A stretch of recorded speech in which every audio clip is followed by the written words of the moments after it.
नमस्कार, good morning सर्वांना. तर आपण आज लवकर रानात आलेलो आहे. सर्व गुरांच्या धारा ते काढून लवकर रानात आलो आहे.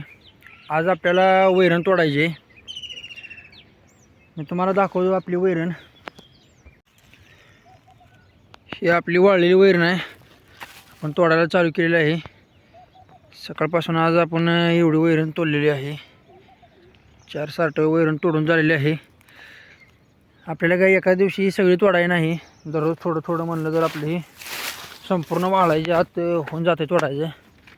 दररोज 4 सार्ट तोडले तरी आपली बाकीची वैरण तोडून ही वैरण आपण तोडतोय. दररोजची आपली जनावरांची कुट्टीची वैरण तोडून नंतर आपल्याला ही वैरण तोडायला लागते.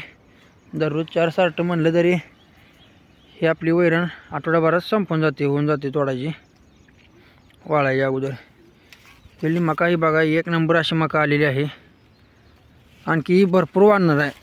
आपल्या खांद्याला मका लागायला लागली. आता हे जबरदस्त प्लॉट बसलेला आहे. 10 गुंठ्याला आपण 2 टेलर खाट टाकला होता. त्यामुळे मका बघण्यासारखी झाली. हिरवीगार अशी मका आहे. ऊन भरपूर पडले आज. तरी आभाळ आल्यामुळं एवढी अशी ऊन लागत नाही, परंतु टाईम भरपूर झालेला आहे. सूर्य भरपूर वर आला आहे. आपल्याला आणखी बाकी वैरण तोडायची राहिली.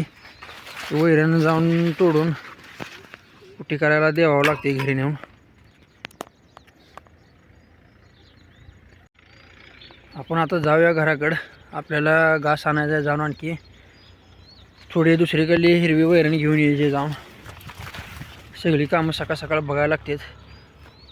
10 वाजेपर्यंत आपलं सगळं जनावरांचं कुट्टीचं वैरणीचं काम चालतं. नंतर तिथून आपण 4 वाजेपर्यंत निवांतच असतो.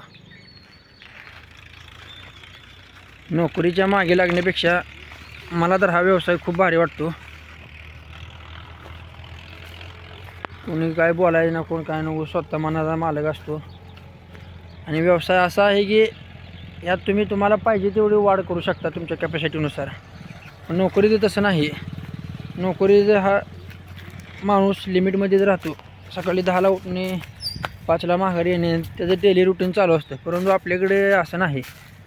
आपण कधीही कुठेही जाऊ शकतो. कोण आपला मालक नाही. इथं व्यवसाय वाढवता येतो आणि बंदही करता येतो. तसं जो माणूस नोकरीला आहे त्याला नोकरी सोडून चालत नाही. कारण की त्याला काम करायला राहण्यात सवय नसते कधी. नोकरी असल्यामुळे त्याला ती भारी वाटतं जीवन त्याचं. प्रत्येकाचं जे ते कॅपॅसिटीनुसार चालतं. आपल्याला जनावरांची लहानपणापासून आवड होती, त्यामुळे आपण एका गाईपासून आपण 13 गाय तयार केलेल्या आहेत घरच्या घरी. गाईला एका कालवड झाली का ती सांभाळायची, तेच मोठी करायची, ती वेळानंतर तिचे कालवड, असे करत करत आपण एका गाईपासून 13 गायांपर्यंतचा टप्पा पार केलेला आहे. आपण आता हा एवढ्या चांगल्या सांभाळायच्या टॉपमध्ये. दुधाचं पण रेट पहिल्यासारखे राहिलेले नाहीत. पशुखाद्याचे रेट वाढलेले आहेत भरपूर. रेटचा सारखा चढ उतार चालू असतो.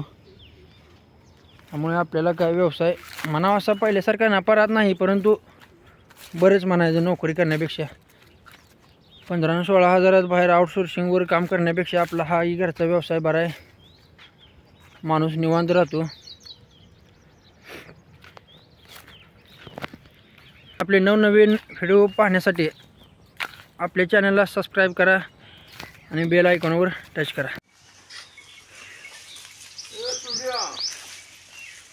आमच्या आरोही लय नकटुकडं आहे, लय हुशार आहे. त्याला जरा जायचं तेवढ्या. मला आता गाया बांधल्या, पाणी पाजलं, खायला टाकलं त्यांना, जरा जायचं. चालू झालं आपलं आपलं काम. आधी नाद लागून जमतंय आपल्याला, है नाही. आपल्याला लागतात पैसे खावा आणायला माहिती पिल्लेलं ह्या. कसं नसतं पकरू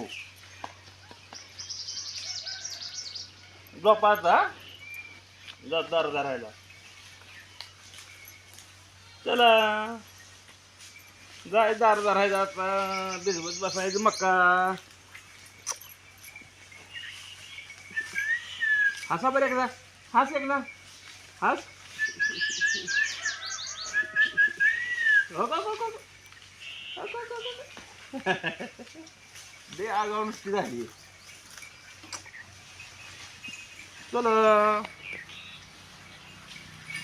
चला, बाय बाय. तिथं आपलं आंब्याचं झाड आहे यात, पण सगळ्या झाडाची दाटण झाली इथं सगळी, नारळाचं, अशोकाचं आंब लागले तर त्याला.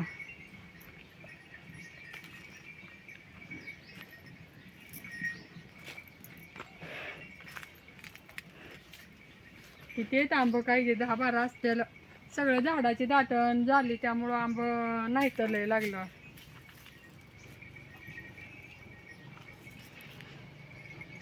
ते इकडलं झाड तोडा वाटतं ही एक म्हणजे, ही झाड मोठं होतंय आंब्याचं.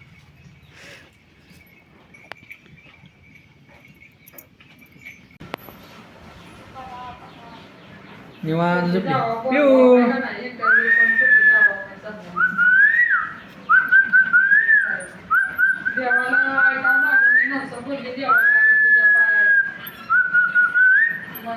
हो मोबाईल मध्ये बघ बाळा, मोबाईल मध्ये बघ.